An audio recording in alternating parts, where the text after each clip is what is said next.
नहमदुहु व नुसल्ली व नुसल्लिमु अला रसूलिहिल करीम अम्मा बाद फ़अऊज़ु बिल्लाहि मिनश शैतानिर रजीम बिस्मिल्लाहिर रहमानिर रहीम। नाज़रीन, आज इस प्रोग्राम के अंदर हलाल रोज़ी कमाने की जो हैसियत और अहमियत है उसको उजागर करना और उसको बयान करना मकसूद है।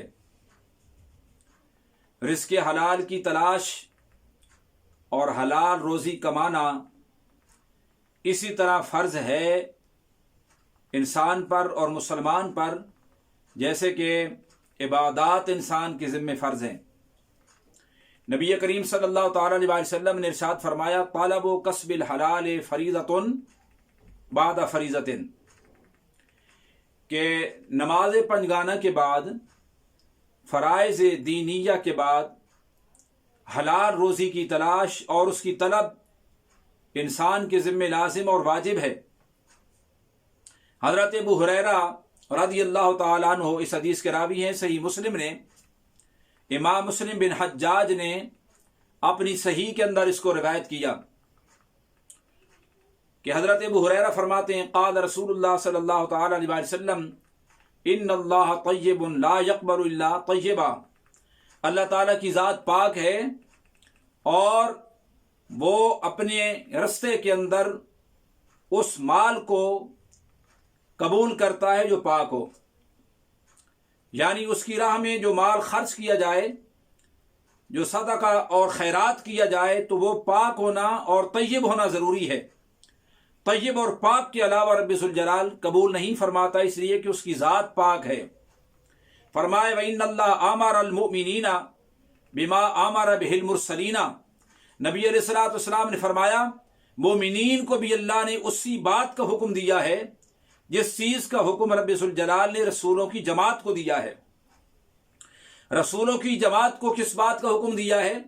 इरशाद फरमाया, या अय्युहर रुसुलु कुलू मिनत तय्यबात वअमलू सालिहा।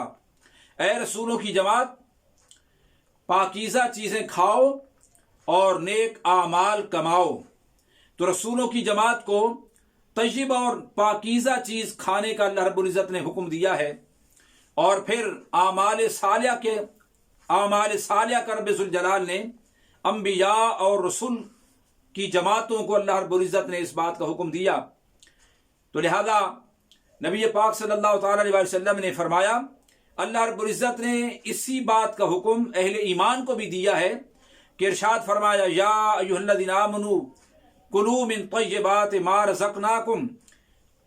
ऐ ईमान वालो, जो रिस्क हमने तुम्हें दिया है उसमें से पाकीज़ा खाओ।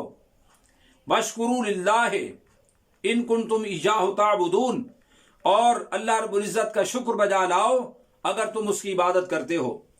एक मकाम पर इरशाद फरमाया, या कुलू मिन तय्यबाति कुलू मिम्मा फिल अर्दि हलालन तय्यबा। इरशाद हुआ, कुलू मिम्मा फिल अर्दि हलालन तय्यबा। ज़मीन में पाकीज़ा चीज़ों को और हलाल चीज़ों को खाओ। ज़मीन पर बेशुमार रब्बुल ज़ुल जलाल ने चीज़ें पैदा फरमाई हैं, मगर हर चीज़ के खाने का हुक्म नहीं है और ना ही इजाज़त है। वो चीज़ें खानी हैं कि जो हलाल भी हों और पाक भी हों। हलाल कब होती है चीज़? कि जब उसके ज़राए हासिल करने के जायज़ हों और मुबाह हों, और उन ज़राए के ज़रिए से रोज़ी हासिल की जाए तो हलाल होती है। यानी चोरी नहीं होनी चाहिए, डाका नहीं होना चाहिए, धोखे के ज़रिए से नहीं कमाना चाहिए, रिश्वत के ज़रिए से रोज़ी हासिल नहीं करनी चाहिए, सूद का कारोबार नहीं होना चाहिए, और जितने भी ममनू और नाजायज़ ज़राए हैं सबका सद्देबाब होना चाहिए।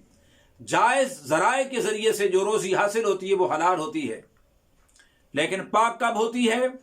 कि जब उस हलाल कमाई में से अल्लाह की राह में इंसान खर्च करता है तो हलाल होने के साथ साथ फिर वो रोज़ी पाक भी हो जाती है।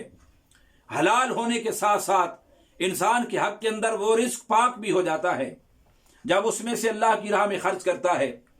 खा उसकी सूरत صدقہ واجبہ کی ہو، چاہے اس کی صورت صدقہ نافلہ کی ہو۔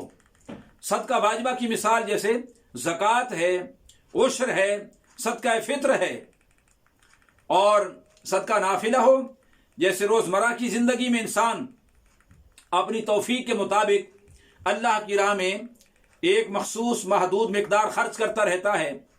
تو جب اللہ رب العزت کی راہ میں انسان اپنی حلال روزی میں سے خرچ کرتا ہے تو اس کا وہ رزق پاک ہو جاتا ہے۔ پھر نبی پاک صلی اللہ تعالی علیہ وسلم نے، حضرت ابو ہریرہ فرماتے ہیں، ثم ذکر الرجل یطیل السفر اشعث اغبر، پھر نبی پاک صلی اللہ تعالی علیہ وسلم نے ایک ایسے شخص کا ذکر فرمایا جو دور دراز کا سفر کر کے آتا ہے اور اس کے بال پراگندہ ہوتے ہیں، غبار آلود ہوتا ہے وہ شخص، وَيَمُدُّ يَدَيْهِ إِلَى السَّمَاءِ، آسمان کی طرف ہاتھ اٹھا دیتا ہے، آسمان کی طرف ہاتھوں کو پھیلاتا ہے، دعا مانگنا شروع کرتا ہے، یا رب یا رب یا رب۔ حضور نے فرمایا، مطعمہ حرام ومشربہ حرام وملبسہ حرام وغذی بالحرام انا یستجاب لذالک، رواہ مسلم۔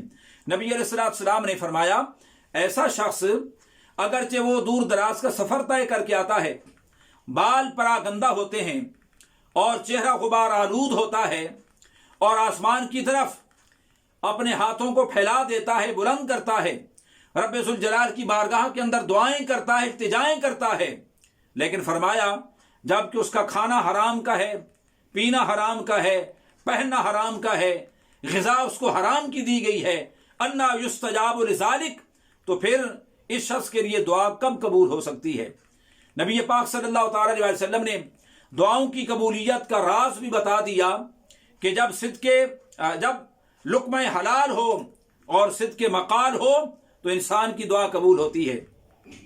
صوفیاء کی بھی یہی تعلیم ہے کہ وہ درس دیتے ہیں، اس بات پر زور دیتے ہیں، صدق مقال پر بھی اور لقمہ حلال پر بھی، جب دعا انسان کی قبول نہیں ہوتی، اگر اس کا کھانا، اس کا پینا، اس کا پہننا، اس کی دوا، اس کی غذا جب تک طیب اور حلال نہ ہو تو اس کی دعا قبول نہیں ہوتی، تو اس کی دیگر عبادات بھلا کب قبول ہوں گی؟ اللہ سے دعا ہے اللہ رب العزت ہمیں حلال کمانے اور حلال کھانے کی توفیق عطا فرمائے۔ وما علینا الا البلاغ المبین۔